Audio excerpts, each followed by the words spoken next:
आप प्रीलिम्स देखेंगे, प्रीलिम्स 2024 होने वाला है, उसमें आप जो सिलेबस देखेंगे तो सिलेबस में कुछ लिखा नहीं गया है, सिर्फ इतना लिखा गया है भारत का इतिहास, लिखा गया है भारत का इतिहास और भारतीय राष्ट्रीय आंदोलन, भारतीय राष्ट्रीय आंदोलन, सिर्फ यही लाइन लिखा गया है, सिर्फ इतना ही लाइन लिखा गया है। यूपीएससी ने दिया है अपने प्रीलिम्स के सिलेबस में कि भारत का इतिहास और भारतीय राष्ट्रीय आंदोलन, सिर्फ इतना लाइन।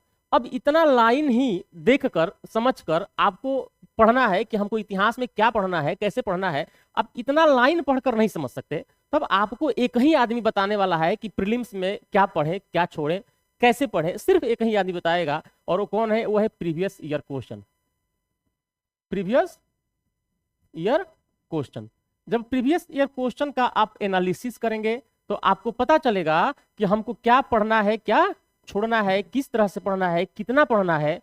क्योंकि इतिहास का प्रीलिम्स में कितना वेटेज है, कितने नंबर के प्रश्न आ रहे हैं, उसी के हिसाब से आपको इतिहास भी पढ़ना होगा। अगर देखा जाए तो 2000 जो हम 5 सालों के पेपर को अगर हम देखते हैं तो 2023 में सिर्फ जो है वो 10 क्वेश्चन पूछा गया, 2023 में 10 क्वेश्चन पूछा गया है इतिहास से। 2022 अगर हम देखते हैं तो इसमें 16 प्रश्न पूछा गया है इतिहास से। 2021 में हम देखते हैं तो इसमें 15 प्रश्न पूछा गया है और 2020 में जो पूछा गया है प्रश्न 13 प्रश्न पूछा गया है। 2019 में जो प्रश्न पूछा गया है वो भी 13 प्रश्न पूछा गया है। यानी एवरेज अगर देखा जाए तो यूपीएससी ने इतिहास से लगभग 16 से 17 प्रश्न, कितना प्रश्न? 16 से 17 जो प्रश्न है आपका यूपीएससी में इतिहास से आएगा। अब इस 16 प्रश्नों के लिए हम क्या पढ़ें, कितना पढ़ें, इसके लिए आपको प्रीवियस ईयर क्वेश्चन को एनालिसिस करना पड़ेगा। क्योंकि इतिहास जो है ये बहुत जो है ज्यादा बड़ा सब्जेक्ट है। हम इस वीडियो में देखेंगे कि इस 17 प्रश्न को बनाने के लिए आपको क्या पढ़ना है। देखिए, जब आप प्रीवियस ईयर का एनालिसिस करेंगे तो आपको मालूम चलेगा कि सिर्फ और सिर्फ 20 टॉपिक है जहां से पिछले 5 सालों का एनालिसिस जब करेंगे तो मालूम चलेगा कि 20 ही टॉपिक है जहां से इतिहास के प्रश्न आए हुए हैं। ये 20 टॉपिक कौन कौन सा टॉपिक है ये इस वीडियो के अंतिम में देखेंगे। इसके पहले हम ये देखेंगे कि इतिहास में क्या पढ़ना है। और जब भी हम इतिहास की शुरुआत करते हैं तो इसके पहले हमको पूरा पता होना चाहिए कि इतिहास को कैसे पढ़ना है और कितने भागों में बांटा गया है, क्या क्या उसे पढ़ना होता है, सब कुछ आपको जानना होगा। चलिए हम शुरुआत करते हैं एक एक करके कि इतिहास को कितने भागों में बांटा गया है, कैसे पढ़ते हैं, क्या करते हैं। इतिहास, देखिए इतिहास को 3 भागों में बांटा गया है। पहला है प्राचीन भारत का इतिहास, प्राचीन भारत का इतिहास। प्राचीन भारत का इतिहास का जो समय काल है वो प्राचीन से लेकर 750 ईस्वी तक है। इसका समय काल कितना है? समय काल है प्राचीन से लेकर 750 ईस्वी तक का इसका समय काल है, प्राचीन काल का इतिहास का। दूसरा जो इतिहास को हम लोग को पढ़ना है वो मध्यकालीन भारत का इतिहास पढ़ना है, मध्यकालीन भारत का इतिहास पढ़ना है, भारत का इतिहास पढ़ना है। इसका जो हम समय काल देखते हैं तो 750 से 1757 ईस्वी तक इसका समय काल है मध्यकालीन भारत का इतिहास का। और तीसरा जो है सबसे जो ज्यादा इंपॉर्टेंट है ये आधुनिक भारत का इतिहास है। क्या है? आधुनिक भारत का इतिहास। आधुनिक भारत का इतिहास का जो समय काल है, ये समय काल है 1757 से लेकर 1947 तक का जो समय है ये आधुनिक काल के इतिहास का समय है। अब हम क्या करते हैं कि तीनों को एक एक करके देखते हैं कि प्राचीन भारत के इतिहास में आपको क्या पढ़ना है, कैसे पढ़ना है। चलिए आगे देखते हैं हम लोग प्राचीन काल का इतिहास। क्या है प्राचीन काल का इतिहास? प्राचीन भारत का इतिहास, भारत का इतिहास। जैसे कि हमने बताया था कि इसका जो समय काल है वो कहां तक है? प्राचीन से 750 ईस्वी तक है। सबसे पहले प्राचीन भारत का जब इतिहास पढ़ते हैं तो उसमें सबसे जो पहला टॉपिक पढ़ते हैं वो पढ़ते हैं पसार काल। क्या पढ़ते हैं? पसार काल। पसार काल क्या है? स्टोन एज है, स्टोन एज है। और स्टोन एज का जो समय काल है ये समय काल कितना है? 20 लाख बीसी से 3000 बीसी का जो समय काल है ये स्टोन एज का समय काल है। पसार काल को जब हम लोग पढ़ते हैं तो पसार काल को भी हम लोग 3 भागों में बांट कर पढ़ते हैं। कौन कौन है? पहला क्या है? पूरा पसार काल, क्या है? पूरा पाषाण काल। पाषाण काल को हम लोग 3 भागों में बांटकर पढ़ते हैं। पहला है पूरा पाषाण काल, दूसरा है मध्य पाषाण काल, मध्य पाषाण काल। इसी मध्य पाषाण काल में पशुपालन का जो है शुरुआत हुआ था। 2 जगह है प्रीलिम्स में आता है, पहला है एक राजस्थान में जगह है बागौर, और दूसरा जो है वो आदमगढ़ जगह है, वो एमपी में है, मध्य प्रदेश में है। यहीं से पशुपालन का क्या हुआ था? शुरुआत भी हुआ था। पशुपालन का शुरुआत हुआ था मध्य पाषाण काल में। और पाषाण काल के अंतर्गत ही जो तीसरा हम लोग को पढ़ना है वो पढ़ना है नवपाषाण काल। नवपाषाण काल में देखेंगे कि नवपाषाण काल का जो समय है ये कृषि क्रांति का समय है, पहिए का आविष्कार इसी में हुआ था। तो ये जो 3 टॉपिक है हमको पाषाण काल के अंतर्गत पढ़ना है। दूसरा जो टॉपिक पढ़ना है हमको पाषाण काल के बाद, ये पढ़ना है ताम्र पाषाण काल। ताम्र पाषाण काल, ताम्र पाषाण काल। ताम्र पाषाण काल का जो समय काल है, इसका समय है 3500 बीसी से 700 बीसी तक। ताम्रपाषाण काल को भी जब हम पढ़ते हैं तो ताम्रपाषाण काल को भी हम 3 भागों में बांटकर पढ़ते हैं। कौन कौन सा भाग है? 3 भाग है।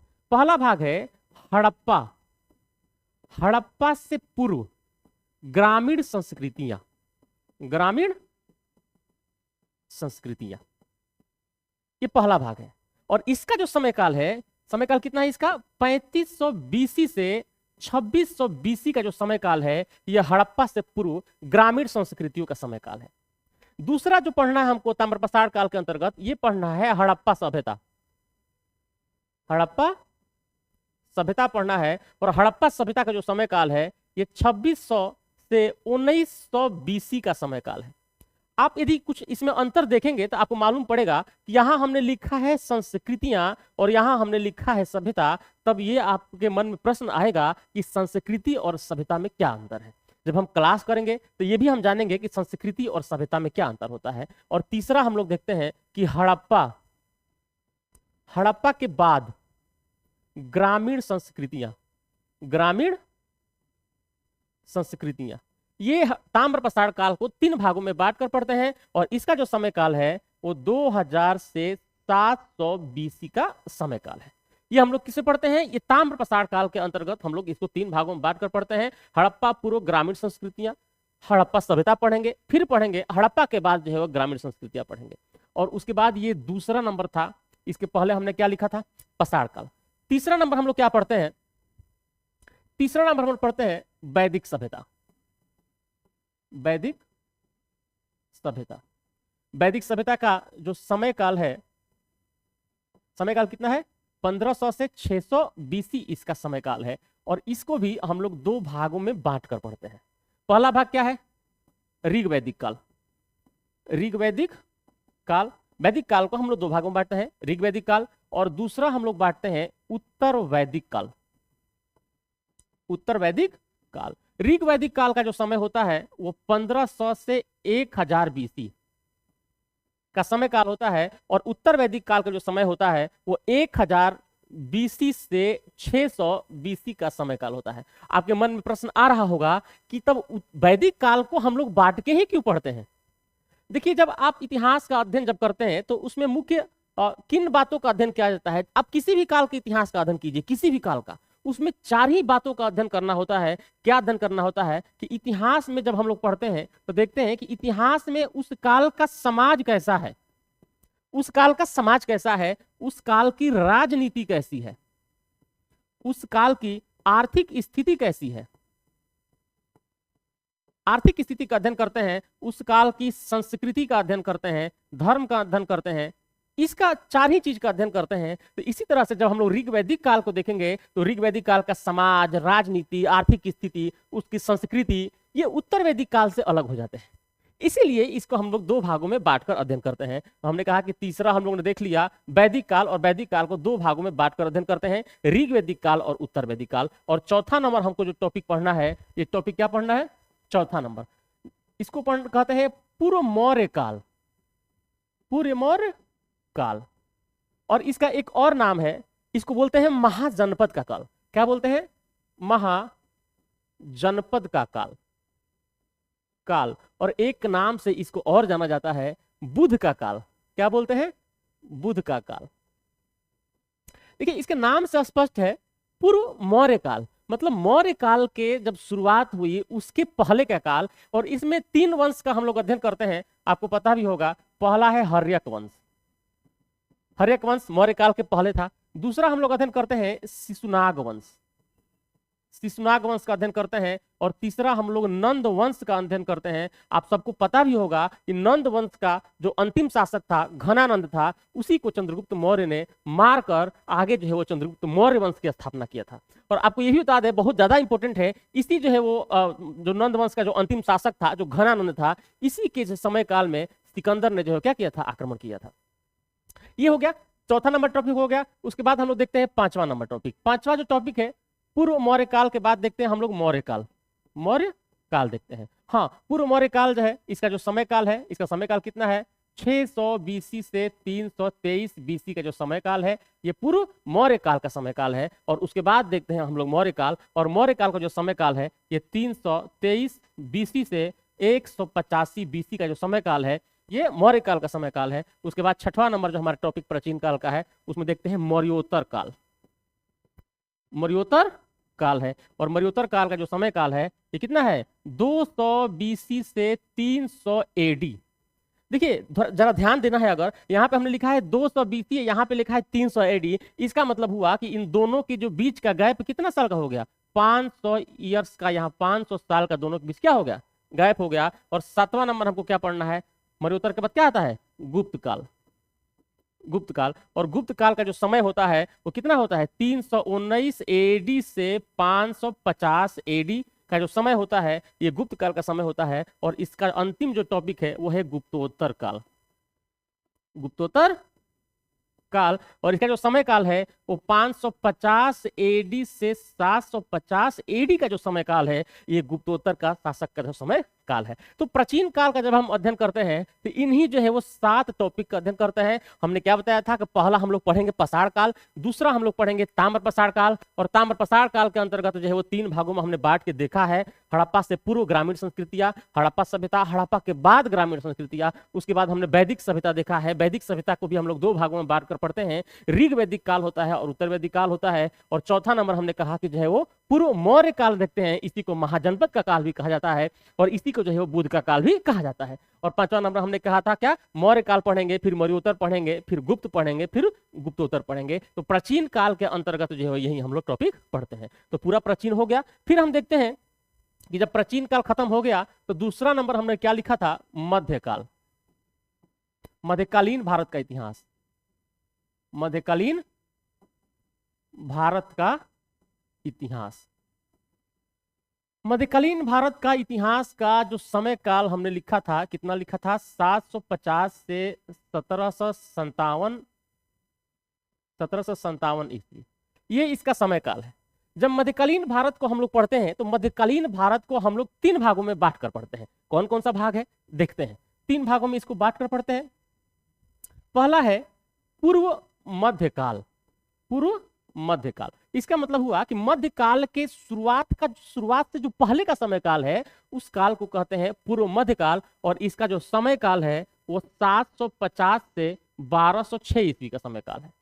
और जब हम लोग पूर्व मध्यकाल पढ़ते हैं तो इसी पूर्व मध्यकाल को हम लोग राजपूतों का काल कहते हैं। हम लोग क्या बोलते हैं, राजपूत का काल, राजपूत का काल कहते हैं। और ये जो राजपूत का काल है इसको हम लोग एक और नाम से जानते हैं, सामंती युग। क्या बोलते हैं, सामंती युग भी इसको बोलते हैं, सामंती युग का काल भी इसको कहा जाता है। 750 से और 1206 के बीच जो मुख्य चीज पढ़ा जाता है उसमें 3 बहुत ही ज्यादा इंपॉर्टेंट चीज है। पहला क्या है देख लेते हैं। यहाँ पहला है, देखेंगे कि यहाँ पे अरबों का आक्रमण, किसका आक्रमण, अरबों का आक्रमण। अरबों का जो आक्रमण होता है वो 712 ईस्वी में सिंध पर होता है। तो हम लोग इसी में देखेंगे, पूर्व मध्यकाल में ही देखेंगे अरबों का आक्रमण कैसे हुआ, कारण क्या था, उसका परिणाम क्या हुआ। दूसरा हम लोग देखते हैं महमूद गजनवी का आक्रमण, गजनवी का आक्रमण दूसरा में हम लोग पढ़ते हैं, किसमें, पूर्व मध्य काल में पढ़ते हैं। और इसका जो समय काल होता है किसका होता है, कितना होता है, 1001 से 1025 ईस्वी तक जो आक्रमण होता है ये मुहम्मद जो है वो गजनी का आक्रमण होता है। और तीसरा नंबर हम लोग जो है वो पूर्व मध्यकाल में पढ़ते हैं गोरी का आक्रमण, गोरी का आक्रमण। तीसरा नंबर, गोरी, हमने कहा कि गोरी का आक्रमण कब से कब पढ़ते हैं? 1175 से 1206 ईस्वी तक पढ़ते हैं। और इसी जब गोरी की मृत्यु हो जाती है तो इसी का एक गुलाम होता है और इसी का एक जो है वो शासक सेनापति होता है और उसका नाम होता है कुतुबुद्दीन ऐबक। जब यहाँ से हम लोग पूर्व मध्यकाल खत्म हो जाता है तो यहीं से शुरू क्या होता है? सल्तनत काल। सल्तनत काल शुरू होता है और सल्तनत काल का जो समय होता है कितना होता है? 1206 से 1526 का जो समय होता है ये सल्तनत का समय होता है। और हमने क्या बताया था कि इसी गोरी का एक गुलाम था, एक सेनापति था, कुतुबुद्दीन जो ऐबक है, वही जो है वो सल्तनत काल में पहला जो है वो वंश का स्थापना करता है। वो कौन सा वंश है? गुलाम वंश। गुलाम वंश की स्थापना करता है। और इसी गुलाम वंश के बाद जो वंश आता है उसका नाम क्या है? खिलजी वंश।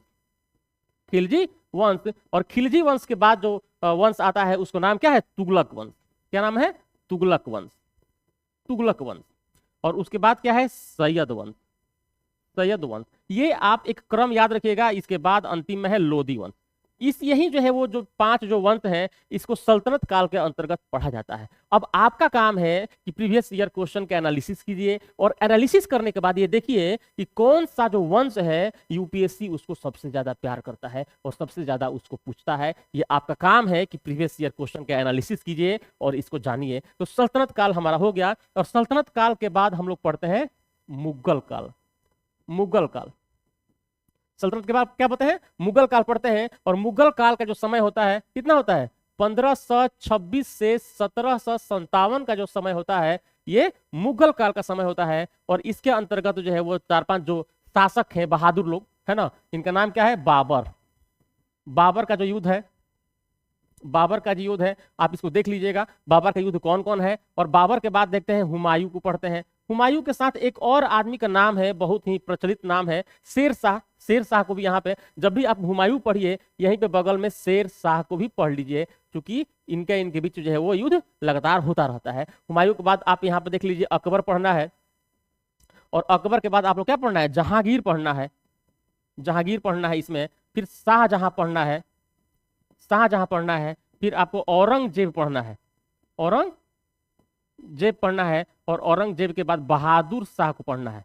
बहादुर शाह को यहाँ पे पढ़ना है। आपको समझना पड़ेगा प्रीवियस ईयर क्वेश्चन देख के ये जो मुगल काल है इन 5-6 बहादुर लोग जो हैं है ना, इनमें से किसको ज्यादा यूपीएससी जो है वो प्रेम करती है और किससे ज्यादा जो है प्रश्न पूछती है। अधिकतर आप देखिएगा जो है वो आप अगर कल्चर के दृष्टि से देखा जाएगा तो आपको यहाँ पे जहांगीर देख पढ़ना है, शाहजहां भी पढ़ना है, ठीक है ना। अकबर आपको स्पेशली जो है वो पढ़ना है क्योंकि बाबर इसका संस्थापक है तो बाबर को भी पढ़ना है। और हुमायूं और शेर शाह के बीच युद्ध होता है, लगातार होता रहता है, तो आपको इनको भी पढ़ना है। यानी आपको प्रीवियस ईयर क्वेश्चन का एनालिसिस करना पड़ेगा और देखना पड़ेगा कि किस तरह से प्रश्न इस चैप्टर से आते हैं और कैसे इसको पढ़ना है। तो हमने देख लिया हमने प्राचीन काल में क्या क्या पढ़ना है, हमने देख लिया कि मध्यकालीन भारत के इतिहास में क्या पढ़ना है, ये भी हमने देख लिया। अब हम चलते हैं आधुनिक भारत के इतिहास की तरफ और आधुनिक भारत का इतिहास देखते हैं। आधुनिक भारत का इतिहास। आधुनिक भारत का इतिहास का जो समय काल है हमने बताया था कितना है? आधुनिक भारत का इतिहास, भारत का इतिहास 1757 से लेकर 1947 ईस्वी तक ये जो समय काल है ये आधुनिक भारत का इतिहास का समय काल है। और आपको पता है मैंने बताया था पहले ही कि स्पेशली आधुनिक भारत के इतिहास के बारे में यूपीएससी ने सिलेबस में क्या लिखा है कि भारत का इतिहास और लिखा है भारतीय राष्ट्रीय आंदोलन। यानी भारतीय राष्ट्रीय आंदोलन आधुनिक भारत में यदि आपको प्रीलिम्स देना है ठीक से तो आपको सबसे ज्यादा यदि ध्यान देना है तो इसी आधुनिक भारत के अंतर्गत एक चैप्टर है भारतीय राष्ट्रीय आंदोलन। इसको भी हम लोग 2 भागों में बांट कर पढ़ते हैं। हमने बताया था कौन कौन, एक है कि स्वतंत्रता संघर्ष के पूर्व की घटनाएं। अगर इसका समय काल देखा जाए तो समय काल है यूरोपियों के आगमन से लेकर 1885 तक, इसके अंतर्गत पढ़ लेते हैं। अब इसको भी हम लोग कई भागों में बांट कर पढ़ेंगे, अभी देखेंगे। दूसरा हमने क्या कहा कि भारतीय राष्ट्रीय आंदोलन दूसरा टॉपिक है, बहुत ही ज्यादा इंपॉर्टेंट है और इसका समय काल कितना है? 1885 1885 से 1947 ईस्वी का जो समय काल है वो भारतीय राष्ट्रीय आंदोलन का समय काल है। हम लोग जो पहला है इसी को हम लोग बोलते हैं स्वतंत्रता संघर्ष भी इसको बोलते हैं, स्वतंत्रता इसको संघर्ष भी हम लोग करते हैं, इसीलिए यहां पे हमने लिखा है स्वतंत्रता संघर्ष। इसीलिए यहां पे हमने लिखा है कि स्वतंत्रता संघर्ष के पूर्व लिखा है, मतलब इसके पहले। तो हमने कहा कि यूरोपियों के आगमन से लेकर 1885 तक में क्या क्या आपको पढ़ना है, पहले इसको देख लेते हैं, उसके बाद देखते हैं कि भारतीय राष्ट्रीय आंदोलन के अंतर्गत आपको क्या क्या पढ़ना है, इसके बाद देखेंगे। चलिए शुरुआत करते हैं हम लोग क्या स्वतंत्रता संघर्ष के पूर्व की घटनाएं देखते हैं, या हम लोग यूरोपीय आगमन से लेकर 1885 तक, जब तक भारतीय राष्ट्रीय कांग्रेस की स्थापना नहीं हो जाती है, तब तक में हमको क्या क्या पढ़ना है क्या नहीं पढ़ना है, इसके अंतर्गत अभी हम लोग देखते हैं। चलिए शुरुआत करते हैं। हमने पहला क्या कहा कि स्वतंत्रता संघर्ष के पूर्व की घटनाएं, इसको देखेंगे। ये जो इसमें मेनली हम लोग 5-6 चीज पढ़ेंगे, 1-2 चीज नहीं पढ़ेंगे। सबसे जो पहले इसमें हम लोग देखते हैं यूरोपियों का आगमन। क्या देखते हैं? यूरोपियों का आगमन। यूरोपियों का आगमन पहला पढ़ते हैं। और आपको पता है कि यूरोपियों के आगमन में सबसे जो पहला जो आने वाला कोई यूरोपीय था वो कौन था? पुर्तगाली था। तो पहले पुर्तगाली पढ़ेंगे, दूसरा हम लोग क्या पढ़ेंगे? डच पढ़ेंगे, तीसरा हम लोग क्या पढ़ेंगे? अंग्रेज पढ़ेंगे, चौथा हम लोग पढ़ेंगे डेन्स, और पांचवा हम लोग पढ़ेंगे फ्रांसीसी पढ़ेंगे। कि जब अब सबके आने का कारण क्या है, किस लिए पुर्तगाली आते हैं, जो है वो इनका आने का कारण क्या है, उसके बाद जो है वो देखते हैं कि पुर्तगाली के बाद जो है वो डच आते हैं, कैसे पुर्तगालियों को जो है वो ये हरा देते हैं, कैसे उसके बाद अंग्रेज आते हैं और सबको जो है वो पछाड़ कर जो है वो अंग्रेज पूरे भारत में जो है वो शासन करते हैं। इन सभी चीजों को हम लोग यहाँ पे देखेंगे। उसके बाद हम लोग दूसरा नंबर देखेंगे, इसके अंतर्गत जो है मुगल का पतन, मुगलों का पतन देखेंगे। मुगलों का पतन के कारण क्या था, कारण देखेंगे, फिर देखेंगे कि परिणाम क्या होगा इसका। कारण देखेंगे, फिर देखेंगे परिणाम क्या हुआ। आपको पता है कि एक बड़ा राज्य जब टूटता है तो बहुत सारे राज्यों का उदय होता है, और जब मुगल का जब पतन हुआ तो बहुत सारे नवीन राज्यों का उदय हुआ, स्वायत्त राज्यों का उदय हुआ। तो इसके बाद हम लोग देखेंगे नवीन राज्यों का उदय, नवीन राज्यों का उदय देखेंगे। और इसमें हम लोग स्पेशली देखेंगे किसको? मैसूर को देखेंगे कि मैसूर का उदय हुआ, बंगाल का उदय हुआ देखेंगे, हम लोग अवध का उदय देखेंगे, अवध का उदय हुआ हम लोग इसके अंतर्गत देखेंगे। और उसके बाद देखेंगे कि जो ब्रिटिश जो लोग थे उनकी आर्थिक नीतियां क्या थी। हमने क्या कहा कि आर्थिक नीतियां देखेंगे, ब्रिटिश सरकार की आर्थिक नीतियां देखेंगे कि आर्थिक नीतियां किस प्रकार की उनकी थी। अब आर्थिक नीतियां आपको पता है कि पूंजीवादी अर्थव्यवस्था, पूंजीवादी अर्थव्यवस्था थी, है ना। और क्या थी? वाणिज्यिक कृषि को वो लोग क्या करते थे? बढ़ावा देते थे, क्योंकि नगद जो है वो क्या हो सके, नगद में जो है वो नगद को बढ़ावा हो सके और उनको क्या हो सके, फायदा हो सके। उसके बाद देखते हैं आर्थिक नीतियों के बाद क्या देखते हैं, इनके भू राजस्व की नीति क्या थी, इनकी भू राजस्व की क्या थी, नीतियां देखेंगे। आपको पता है कि भू राजस्व की जो नीतियां हैं इसके अंतर्गत जो है वो 3 चीज आप पढ़े होंगे। पहला क्या है? जमींदारी प्रथा है। पहला क्या है? जमींदारी प्रथा। जमींदारी प्रथा, जमींदारी प्रथा या इसका एक और नाम है, उसको बोलते हैं इस्तमरारी प्रथा। दूसरा है जमींदारी प्रथा के बाद क्या है? दूसरा देखते हैं कि महलवाड़ी है, महलवाड़ी, महलवाड़ी प्रथा है। और तीसरा है रैयतवाड़ी है, रैयतवाड़ी है। तो सबसे पहले जो लाया गया था ये जमींदारी प्रथा लाया गया था। जमींदारी प्रथा क्यों लाया गया, कैसे ये जो है वो फेल हो गया, और इसके बाद क्यों महलवाड़ी लाया गया, फिर क्यों रैयतवाड़ी लाया गया, जब हम लोग क्लास करेंगे तो देखेंगे कि ये तीनों को क्यों लाया गया। इसमें जो है वो कितने परसेंट जो ब्रिटिश का जो भाग था, जो क्षेत्र था, कितने परसेंट भूमि पर लाया गया था, कितना भू राजस्व था, इसमें क्या कारण थे, क्या परिणाम हुआ, जब हम लोग क्लास करेंगे तो इसको क्या करेंगे, देखेंगे आर्थिक नीतियों में। चौथा हम लोग देखेंगे कि जो है वो संवैधानिक विकास। देखिए बहुत ज्यादा इंपॉर्टेंट है संवैधानिक विकास। संवैधानिक विकास के अंतर्गत हम लोग देखते हैं कि जो है 1773 का रेगुलेटिंग एक्ट देखते हैं, 1784 का पिट्स इंडिया एक्ट देखते हैं, उसके बाद हम लोग देखते हैं 1813 का देखते हैं, 1833 का देखते हैं, 1853 देखते हैं।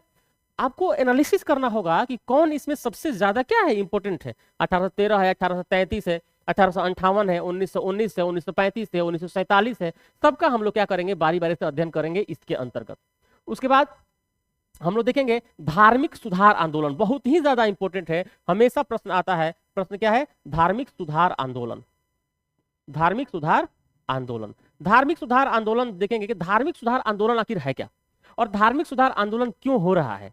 देखिए, अंग्रेज जो थे, भारत के जो लोग थे, चूंकि यहाँ भारत में बहुत सारी जो है कुरीतियां थी, बाल विवाह है, सती प्रथा है, विधवा पुनर्विवाह नहीं हो रहा है, नर बलि प्रथा है, तो अनेक सारी भारत में कुरीतियां थी। जबकि भारत में जो बुद्धिजीवी वर्ग है वो चाहते थे कि हमारे अपने धर्म में सुधार हो, और इसी की वजह से धार्मिक सुधार आंदोलन जो है वो चलाए गए। जो बुद्धिजीवी वर्ग थे उन्होंने धार्मिक सुधार आंदोलन जो है वो चलाया, और इसमें आप पहला जो नाम है वो राजा राम मोहन राय का नाम है। इन्होंने हिंदू, अच्छा ये है कि ये जो धार्मिक सुधार आंदोलन हुआ केवल हिंदू धर्म में ही सुधार नहीं हुआ, हिंदू धर्म में हुआ, मुस्लिम धर्म में हुआ, पारसी में हुआ, सिख में हुआ, सभी धर्म में सुधार हुआ। हिंदू धर्म में जो सुधार हुआ आप देखेंगे कि हिंदू धर्म के अंतर्गत जो है वो राजा राम मोहन जो राय है, राजा राम मोहन राय, इन्होंने क्या किया था? इन्होंने जो है आधुनिक भारत का निर्माता इनको कहा जाता है। इन्होंने जो है ब्रहा समाज की स्थापना किया। किसका स्थापना किया? ब्रहा समाज की स्थापना किया।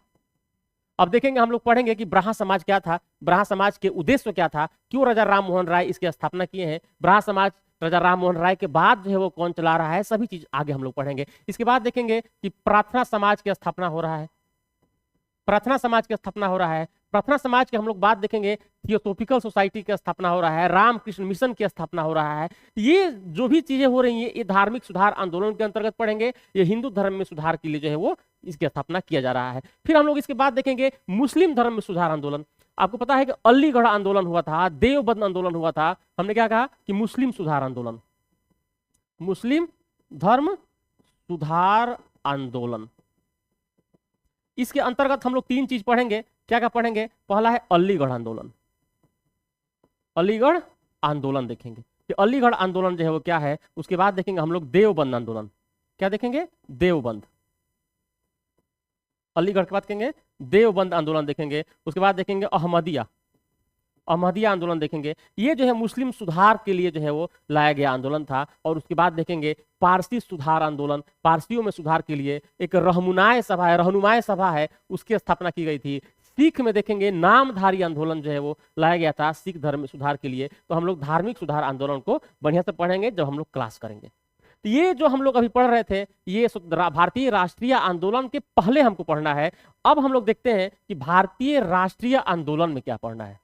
हमने क्या कहा कि भारतीय राष्ट्रीय आंदोलन, भारतीय राष्ट्रीय आंदोलन का जो समय काल है हमने बताया था कि 1885 से, कहां से है?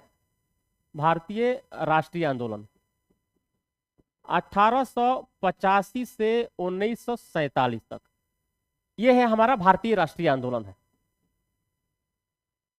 इसको भी हम लोग तीन भागों में बांट कर पढ़ते हैं। पहला हमारा भाग है इसका उदारवादी चरण, उदारवादी चरण। उदारवादी चरण का जो समय है वो 1885 से 1905 तक का जो समय है उदारवादी चरण का समय है। दादा भाई इसमें नरौजी हैं, इसमें देखेंगे कि उनका जो है वो एक थ्योरी आती है, उसको भी हम लोग पढ़ेंगे। और दूसरा हम लोग देखते हैं उग्रवादी चरण, उग्रवादी चरण। उग्रवादी चरण का जो समय है ये 1905 से लेकर 1919 तक का जो समय है ये उग्रवादी चरण है। और तीसरा हम लोग पढ़ते हैं गांधीवादी, गांधीवादी चरण पढ़ते हैं। और इसमें देखते हैं कि 1919 से लेकर जो है वो 1947 तक हम लोग पढ़ते हैं गांधीवादी चरण। जब हम लोग पढ़ेंगे गांधीवादी चरण, तो गांधीवादी चरण में भी देखेंगे कि इसको भी हम लोग दो भागों में बांटते हैं। पहले गांधी जी जब अफ्रीका से आते हैं 1915 में, तो अंग्रेज के क्या करते हैं? सहयोग करते हैं और शुरुआत में क्षेत्रीय आंदोलन करते हैं। चंपारण में चले गए, खेड़ा में चले गए। उसके बाद जब 1919 आता है तो राष्ट्रीय स्तर पर जो है आंदोलन की शुरुआत होती है। असहयोग आंदोलन है, खिलाफत आंदोलन देखेंगे, सविनय अवज्ञा आंदोलन देखेंगे, भारत छोड़ो आंदोलन देखेंगे। ये सभी आंदोलन के बारे में हम लोग पढ़ते हैं। तो हमने देख लिया कि प्राचीन भारत के इतिहास में क्या पढ़ेंगे, मध्यकालीन भारत के इतिहास में क्या पढ़ेंगे और आधुनिक भारत के इतिहास में क्या पढ़ेंगे। ये सभी जो है वो इसका आपको इसमें पढ़ना है। लेकिन अब सबसे बड़ी समस्या आती है कि इतना बड़ा जो है वो इतिहास का टॉपिक है और प्रीलिम्स का परीक्षा कितना दिन है? प्रीलिम्स का जो परीक्षा है वो महज 45 दिन है, 45 दिन पेपर है। अब क्या हमको करना चाहिए कि इस सभी टॉपिक को शुरू से उठाना चाहिए और सब खत्म कर देना चाहिए, कि हमको एनालिसिस करना चाहिए प्रीवियस ईयर क्वेश्चन का।